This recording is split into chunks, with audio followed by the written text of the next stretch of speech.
मैं आपका स्वागत करता हूं। मैं स्वामी वेदांत देव पतंजलि हरिद्वार से। आज का विषय है बच्चों का विकास। विकास में महत्वपूर्ण भूमिका निभाता है हाइट, कि बच्चों की हाइट आज क्यों नहीं बढ़ पा रही है, बच्चों की हाइट क्यों प्रभावित हो रही है, उसको कैसे बढ़ाया जा सकता है। वैसे हाइट का बढ़ने का मुख्य कारण होता है जेनेटिक। बच्चों की हाइट ना बढ़ने का एक दूसरा कारण होता है कि उनकी लो एक्सरसाइज, पर जेनेटिक के बावजूद भी हम उसको कैसे योग और आसन प्राणायाम से कैसे ठीक कर सकते हैं, इस विषय में हम आज बात करेंगे और कुछ आसन और प्राणायाम उसको सीखेंगे। तो सबसे पहले हम देखेंगे कि हाइट बढ़ाने के लिए ताड़ आसन, खड़े होकर जो किए जाने वाले जो आसन है ताड़ आसन, उसको कैसे करते हैं, क्या प्रोसेस है, वो कैसे हमारे हाइट को इंक्रीज करता है। तो सबसे पहले हम खड़े हो जाएंगे ताड़ आसन और दोनों हाथों को इंटरलॉक करेंगे और अपने शरीर को ऊपर की ओर पूरा तान देंगे। इससे हमारा मेरुदंड जो है उसमें प्रॉपर एक पोजीशन में आ जाता है। ये हमारे एक मानसिक शारीरिक एकाग्रता के लिए बहुत ज़रूरी आसन है। बच्चों की मानसिक एकाग्रता को भी ये बढ़ाता है और शरीर में शारीरिक संतुलन को बढ़ाता है। तो इसके लिए ताड़ासन हम बच्चों को करा सकते हैं। इसमें मेरुदंड में प्रॉपर स्ट्रेंथ आती है, हमारे शरीर में खिंचाव आता है, तो जो बच्चों की हाइट बढ़ाने में बहुत मददगार होता है।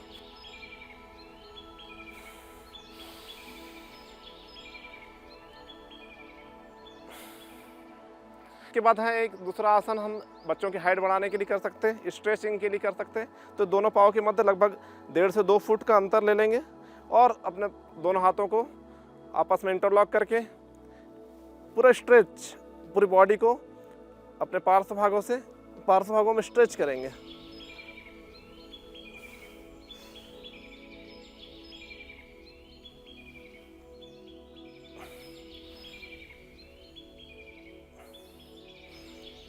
अपने दाएं बाएं भागों से अपने बॉडी को खिंचाव देंगे। इससे जो है एक तो फ्लेक्सिबिलिटी बढ़ती है शरीर में। वापस आ जाएंगे और फिर इसके बाद करेंगे हम गरुड़ आसन। तो यह भी बच्चों की एकाग्रता के लिए, शारीरिक संतुलन के लिए, मानसिक संतुलन के लिए बहुत आवश्यक है। जिन बच्चों के पाँव आपस में जुड़ते हैं, ऐसे बच्चों का आर्मी में जो फोर्स में उनका सिलेक्शन नहीं हो पाता, तो उनके लिए भी ये बहुत अच्छा आसन है गरुड़ आसन। तो गरुड़ आसन के लिए अपने दाएं पाँव के ऊपर बाएं पाँव को फंसा देंगे इस तरह से और दोनों हाथों को संतुलन बनाएंगे इस तरह से। और जो पाँव ऊपर है उसी हाथ को ऊपर रख के सामने की ओर पूरी बॉडी को संतुलन में लाएंगे अपन।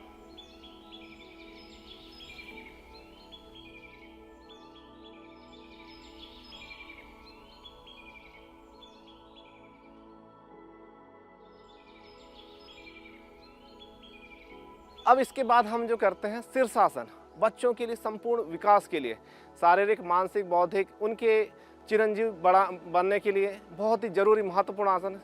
आसनों में शीर्ष पर इसको रखा गया, इसलिए इसका नाम है शीर्षासन। इस तरह से आ जाए, पहले घुटने के बल लेट जाए और अपने हाथों को आपस में इंटरलॉक कर ले। इंटरलॉक करके अपने माथे को उससे सपोर्ट देना है, थोड़ा सा सहारा देना है और अपने पाँव को उठा ले और पाँव को धीरे धीरे से इसको उठा ले। उठा के फिर धीरे धीरे संतुलन बनाते हुए पूरा स्ट्रेट, पाँव के पंजे पूरे तने हुए। जो शीर्षासन है उसको हम 5 मिनट से लेके 15 मिनट, 20 मिनट और ज़्यादा से ज़्यादा हो तो 1 घंटे तक भी इसको कर सकते, कोई इसमें दिक्कत नहीं है। तो बच्चे जितना ज़्यादा करेंगे उनका शारीरिक, मानसिक, बौद्धिक, ये शरीर के मस्तिष्क से संबंधित सारी समस्याओं का समाधान करता है, जिसमें बुद्धि का, बालों की समस्या, आँखों का, इसमें ब्लड फ्लो बहुत अच्छा हो जाता है। हमारा ब्लड फ्लो है वह मस्तिष्क की ओर हो जाने से सारे उसकी समस्याओं का समाधान होता है। इसी को अब धीरे धीरे अपने बॉडी को धीरे से लेके आए और इस तरह से आके शीर्षासन के बाद जो हम थोड़ा सा शशक आसन कर सकते हैं। एकदम से जैसे उठने की जगह हम शशक आसन 2 मिनट, 1 मिनट जो है शशक आसन कर सकते हैं। और शीर्षासन जो है हमारे शारीरिक, मानसिक, बौद्धिक स्तर को तो बढ़ाता है। सर की जितनी जो समस्या है, जो मस्तिष्क में ब्लड फ्लो का प्रॉपर ब्लड फ्लो होता है, ब्लड फ्लो होने से हमारे ऑक्सीजन लेवल बढ़ता है, तो उससे हमारे जो न्यूरॉन है, हमारा मस्तिष्क है, उसका जो चेतना लेवल है, बौद्धिक लेवल हमारा बढ़ता है। अपने बच्चों को शीर्षासन अवश्य कराएं, क्योंकि बचपन में बहुत आसानी से शीर्षासन सीखा जा सकता है ज़्यादा उम्र होने पे हम शीर्षासन को सीखने में समस्या आती है। तो इसीलिए बच्चों के शारीरिक, मानसिक, बौद्धिक लेवल को बढ़ाने के लिए, उनको चिरंजीव बनाने के लिए आप शीर्षासन उनको सिखा सकते हैं और करवा सकते हैं उनको। इसके बाद हम करेंगे सर्वांग आसन। सीधे लेट जाएंगे और लेट कर अपने दोनों पाँव को ऊपर उठाते हुए पूरा सीधा कर देंगे, पाँव के पंजे पूरे सीधे।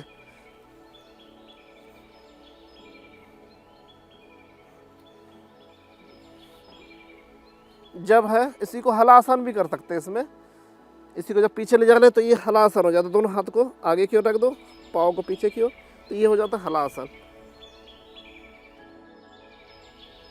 और धीरे से फिर वापस आ जाएंगे और बाएं करवट लेके बैठ जाएंगे। हमने 2 आसनों का अभ्यास किया। एक है सर्वांग आसन, उसी को पूरे शरीर को, बॉडी को प्योर उठा देते हैं। जो लोग शीर्षासन नहीं कर सकते तो वो लोग कम से कम सर्वांग आसन करवा सकते हैं। तो सर्वांग आसन से जो शीर्षासन जो फायदा होता है, वही सर्वांग आसन से भी फायदा हो जाता है। उसी सर्वांग आसन को जब हम लोग पीछे की ओर पाँव लेके चले जाते हैं तो ये होता है हलासन। यह भी क्या, तो बहुत महत्वपूर्ण आसन है बच्चों के लिए, संपूर्ण विकास के लिए। तो इसको आप करवा सकते हैं। अब हलासन के बाद हम करते हैं चक्रासन। चक्रासन कैसे करेंगे? एक तो होता है कि सीधे लेट जाओ और सीधे लेट के अपने हाथों और पाँव के पंजों के द्वारा पूरे शरीर को ऊपर की ओर उठा दो, अपने पूरे बॉडी को।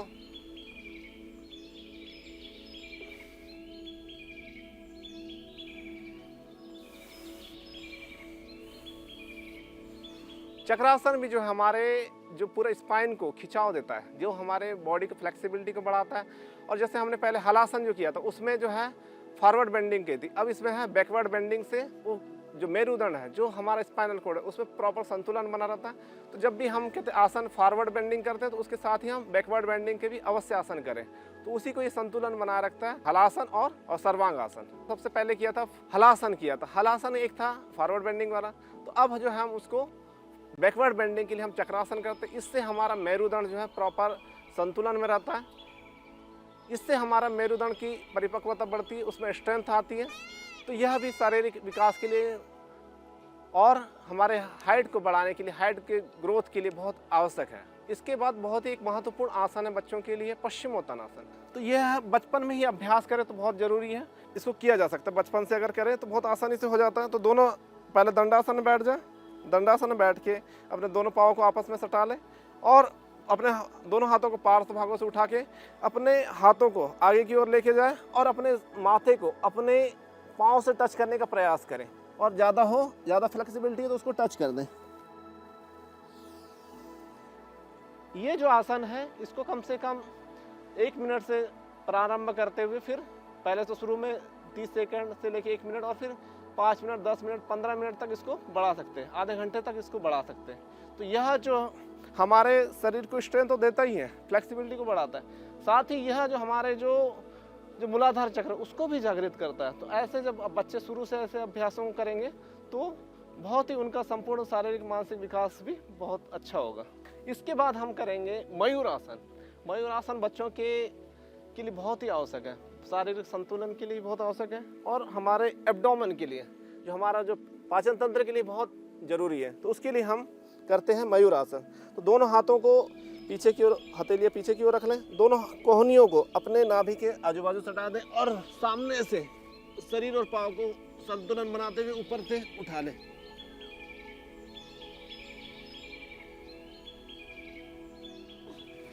ये हो गया मयूरासन। इसके बाद हम करेंगे बटरफ्लाई, तितली आसन। बच्चों की फ्लेक्सिबिलिटी, जो हैमस्ट्रिंग जो मसल है उसको स्ट्रेंथ देता है, उसमें फ्लेक्सिबिलिटी लाता है। शुरू में दोनों पाँव को ऐसे टच होना चाहिए ज़मीन में, जो है इसको थोड़ा सा तेज़ी से कर सकते हैं। तो इस तरह से 1 मिनट से लेकर 2 मिनट, 5 मिनट तक इसको थोड़ा सा करवा सकते हैं। तो बच्चों की फ्लेक्सिबिलिटी के लिए अति आवश्यक है ये। इससे हमारे जो हिप जॉइंट है वो भी खुलते हैं।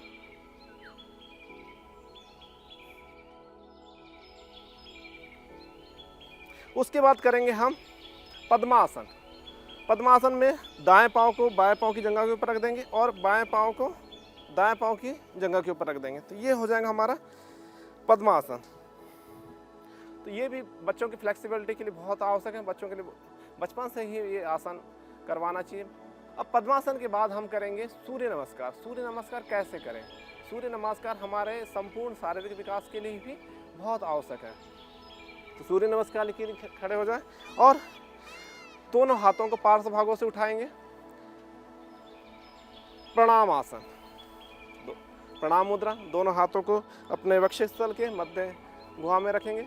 उसके बाद दोनों हाथों को ऊपर करते हुए ऊर्ध्व हस्तासन, लंबी गहरी श्वास लेते हुए ऊपर, श्वास छोड़ते हुए नीचे। और अब कोशिश करेंगे कि अपने माथे को पाँव से टच करें। फिर दक्षिण अश्व संचालन, इसी को बाएं पाँव को पीछे लेके जाएंगे और शरीर को ऊपर की ओर ट्विस्ट करेंगे। उसके बाद है पर्वतासन। दोनों पाँव की एड़ियां जमीन से टच रहेंगी, हमारी दृष्टि नाभि की ओर, कोहनियां सीधी, सर सीधा। उसके बाद है साष्टांग आसन। इसमें ठोडी हमारी, सीना और घुटने हल्के से टच रहेंगे। इसी को जब ऊपर उठा देंगे तो ये हो जाएगा भुजंगासन। भुजंगासन के बाद फिर पुनः पर्वतासन। फिर बाएं पाँव को आगे की ओर ले जाएंगे दोनों हाथों के मध्य में और ये हो जाएगा अपना वाम अश्व संचालनासन। शरीर को पीछे की ओर ट्विस्ट करेंगे। उसके बाद दोनों पाँव को आपस में ला लेंगे। अब जो है पाद हस्तासन, पुनः एक बार और टच करते हुए ऊपर की ओर उड़ जाएंगे, दोनों हाथों को इंटरलॉक करते हुए पीछे की ओर जाएंगे, ऊर्ध्व हस्तासन और पुनः प्रणाम आसन। मैं इसको दूसरे एंगल से भी आपको दिखा रहा हूँ जिससे आपको करने में आसानी हो। तो इसके लिए हम इसी को करेंगे, पहले प्रणाम आसन, फिर ऊर्ध्व हस्तासन,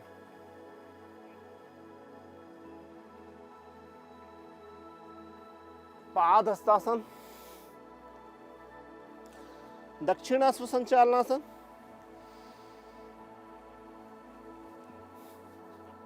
पर्वतासन, साष्टांगासन, भुजंगासन, पुनः पर्वतासन, वाम अश्व संचालनासन, पादहस्तासन, ऊर्ध्व हस्तासन और पुनः प्रणाम आसन। अब आसनों के बाद हम कुछ सीखेंगे प्राणायाम कि क्या क्या प्राणायाम हम कर सकते हैं जो हमारे शारीरिक विकास के लिए बहुत आवश्यक है, बच्चों के विकास के लिए बहुत आवश्यक है। तो पहले हम सीधे बैठ जाएंगे। सिद्धासन के बाद हम कुछ प्राणायाम जो है करवा सकते हैं बच्चों को। भस्त्रिका प्राणायाम, बचपन से ही बच्चों को भस्त्रिका प्राणायाम सिखाए कि बच्चों को कैसे भस्त्रिका प्राणायाम करते हैं। तो लंबी गहरी श्वास और अपने हाथों को पहले ज्ञान मुद्रा, बच्चों को ज्ञान मुद्रा में बैठने का अभ्यास डलाए। अपने अंगूठे और ये तर्जनी की उंगली को आप उनके दोनों टॉप जो है वो टच रहेंगे, तीनों उंगलियां सीधी। भस्त्रिका प्राणायाम, भस्त्रिका प्राणायाम में अपने केवल सीने में, अपने लंग्स में ऑक्सीजन को भरना है, हवा को भरना है।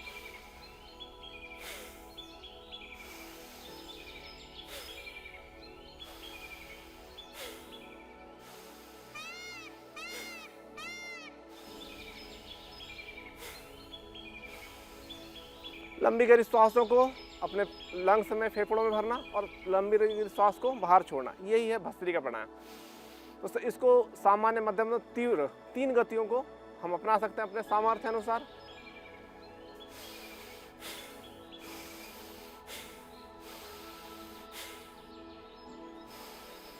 ये तो सामान्य हो गया। मध्यम,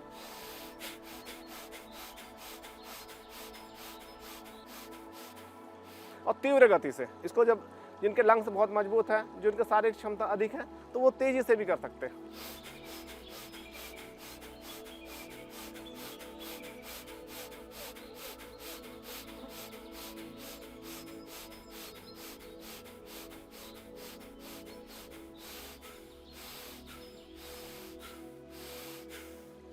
तो इस तरह से ये हम भस्त्रिका सामान्य, मध्यम और तीव्र गति से 3 गतियों को अपने सामर्थ्य अनुसार अपना सकते हैं।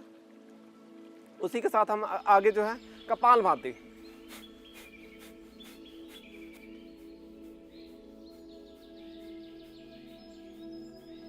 जो भस्त्रिका प्राणायाम है वो हमारे क्यों जरूरी है? भस्त्रिका प्राणायाम से हमारा ऑक्सीजन लेवल बढ़ता है, ब्लड सप्लाई में ऑक्सीजन का लेवल बढ़ने से हमारा मेटाबॉलिज्म बढ़ता है, मेटाबॉलिज्म बढ़ने से हमारे जो सारे शरीर की जो शारीरिक क्षमता है वो बढ़ती है, सारे जो ग्रोथ हार्मोन से लेके एंजाइम से लेके सारा जो सिस्टम जो बॉडी का जो आवश्यक है वो बढ़ता है, क्योंकि सारा जो मेटाबॉलिज्म जो एनर्जी का जो प्रोडक्शन जो होता है वो ऑक्सीजन की उपस्थिति में होता है। जितनी ज़्यादा हम ऑक्सीजन लेंगे शरीर में, जितना ऑक्सीजन का लेवल बढ़ा रहेगा उतना ही हमारा सारा शरीर का मेटाबॉलिज्म बढ़ेगा। जो कोरोना काल में सबसे बड़ी समस्या क्या हुई थी, हमारे लंग्स की जो शरीर की क्षमता हमारी कम थी कि ऑक्सीजन तो थी पर हम ले नहीं पा रहे थे, तो उसको कैसे बढ़ा? तो ये जो हमारा जो भस्त्रिका प्राणायाम है वो हमारे लंग्स की कैपेसिटी को बढ़ाता। हमारे 300 मिलियन एल्वुलाई रहती जहाँ पे ऑक्सीजन का ट्रांसपोर्टेशन होता है। हम जब भस्त्रिका प्राणायाम करते हैं तो उनका कैपेसिटी बढ़ती, उनका सामर्थ्य बढ़ने से हमारे ऑक्सीजन कैपेसिटी बढ़ती है।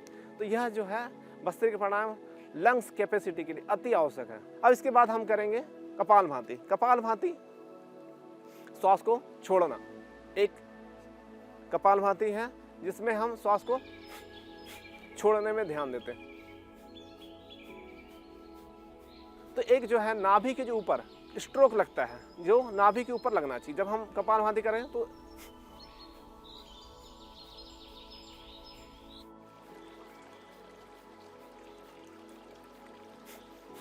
इसका ध्यान रखें कि नाभि के ऊपर वाला जो हिस्सा है, जो एब्डोमेन वाला जो हिस्सा है उसमें लगना चाहिए, जहाँ पे हमारा लीवर है, पेनक्रियास है, स्प्लीन है, वहाँ पे लगना चाहिए। क्योंकि सबसे ज़्यादा जो समस्या होती है वो लीवर की सही तरीके से कार्य ना करने से, पेनक्रियास के सही तरीके से कार्य नहीं करने, उनके बीटा जो सेल जो होते हैं उनके कार्य ना करने से। तो उसके लिए सबसे बेस्ट आसन जो है कपालभाति। इसका हम लगातार निरंतर अभ्यास 1 मिनट से लेके 2 मिनट से लेके 5 मिनट, 10 मिनट, 15 मिनट, जो कैंसर जो पेशेंट रहते हैं उनको हम कपालभाति अनुलोम विलोम जो है वो लंबा कराते हैं। 5 मिनट से लेके 15 मिनट और आधा घंटा, 1 घंटा उनको करवाते हैं। और जिनको शुगर है, जिनको समस्या है डायबिटीज़ की समस्या, उनको भी हम 10 से 15 मिनट, आधा घंटा तक हम उनको करवा सकते हैं। हाइट में कैसे ग्रोथ होगी? तो हाइट हमारा मेटाबॉलिज्म, जो डाइजेशन है, डाइजेशन प्रॉपर नहीं रहेगा तो हम जो भी खाएंगे वो शरीर में नहीं लगेगा। तो उसके लिए सबसे पहले कि हमारा डाइजेशन अच्छा हो। तो बच्चे लोग अगर कपालभाति का अभ्यास करते हैं तो हमारा डाइजेशन प्रॉपर रहेगा। डाइजेशन प्रॉपर होने से हम जो भी जो न्यूट्रिशन लेते हैं, जो फूड लेते हैं, वो उनका सारा एब्जॉर्प्शन होगा और वो हमारे हाइट को बढ़ाने में मदद करेगा। यदि हम केवल खा रहे हैं, यदि उसका पाचन नहीं हो रहा है तो वो हमारे किसी भी काम का नहीं है। तो इसलिए कपालभाति भी अति आवश्यक प्राणायाम है। तो बच्चे लोग जिनको हाइट बढ़ाना है वो कपालभाति का भी अभ्यास करें। अब जो है कपालभाति के बाद हम करेंगे अनुलोम विलोम। वो कैसे हमारे हाइट को बढ़ाने में सहायक हो सकता है, तो उसके लिए हम जानेंगे क्या है उसकी प्रोसेस। तो उसके लिए अपने दाएं हाथ को उठा लेंगे और अंगूठे से दाएं स्वर को बंद करके बाएं से गहरी लंबी सांस लेंगे और दाएं से छोड़ देंगे। पुनः दाएं से लेंगे, बाएं से छोड़ देंगे। तो इसको निरंतर हम करेंगे तो इससे हमारा ऑक्सीजन लेवल लंग्स में बढ़ेंगी और ऑक्सीजन लेवल बढ़ने से हमारा मेटाबॉलिज्म बहुत अच्छा होगा। हम जो भी खाएंगे वो शरीर में लगने से हमारा शरीर का जो ग्रोथ है, जो ग्रोथ हार्मोन है, वो भी एक्टिवेट रहेंगे। तो ये हमने जाना कुछ आसन और कुछ प्राणायाम जो हमारे शरीर के विकास के लिए, ग्रोथ के लिए अति आवश्यक है। उसके अब जानेंगे हम आहार। तो बच्चे जो है आहार में आजकल फास्ट फूड लेते हैं जिससे उनका शारीरिक विकास नहीं होता, प्रॉपर डाइजेशन नहीं होता। तो ऐसे जो बच्चे हैं वो प्रॉपर डाइट लें, तो उसमें है दूध, दही, छाछ, ये चीज़ लें तो उनकी हाइट में भी विकास होगा। तो ये थे कुछ हमने आसन और कुछ प्राणायाम सीखा जो बच्चों के शारीरिक विकास के लिए, उनके हाइट के लिए बहुत ही महत्वपूर्ण थे। योग को अपने जीवन में अपनाइए और देखते रहें इंडिया टीवी। ओम।